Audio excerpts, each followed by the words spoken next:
Genesis 15:1. Now, when he had told Abraham to do that, he said, just do what I say. And trust what I'm saying, and it's going to work out.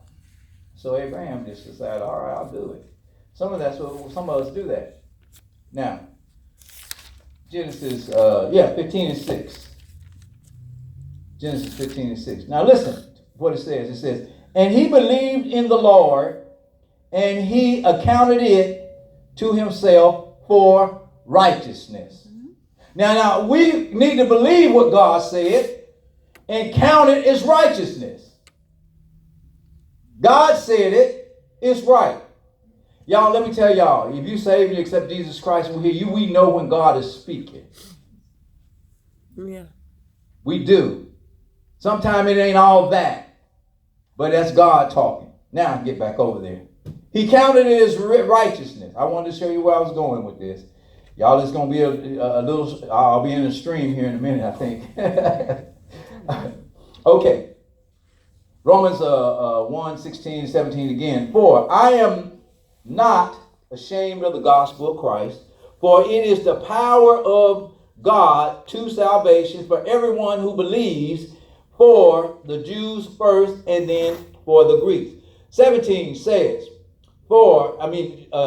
Greek 17 says, for in it the righteousness of God. Man, I'm going to shout. The righteous in this is the righteousness of God. Abraham got lined up with the righteousness of God. He was lined up with God even before the commandments showed up. Yes, he was set up to get going before the law was put in place.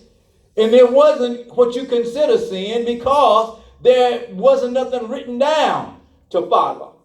So he was following God. Amen. Yep. So that's what we need to line ourselves up and follow the Lord. Yeah. Now God is going to tell us. It's always prophetess. She always talks about the mothers in the church. And one of the things, sometimes the mothers are lined up in righteousness.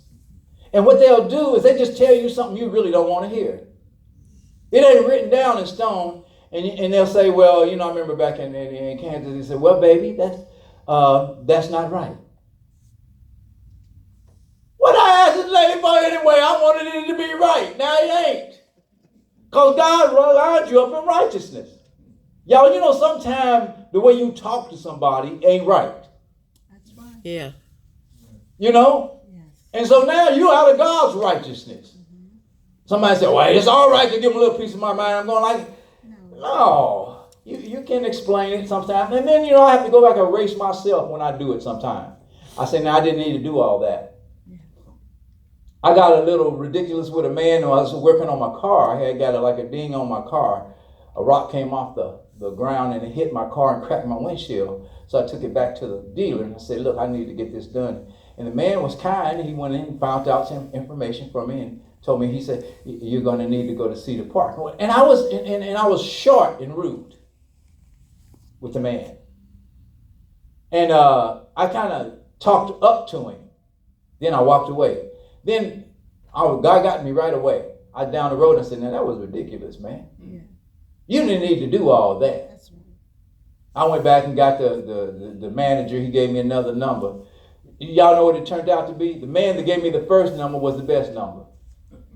But think about it. That wasn't God's righteousness. I had to repent right then. Lord, forgive me. I was kind of cuckoo.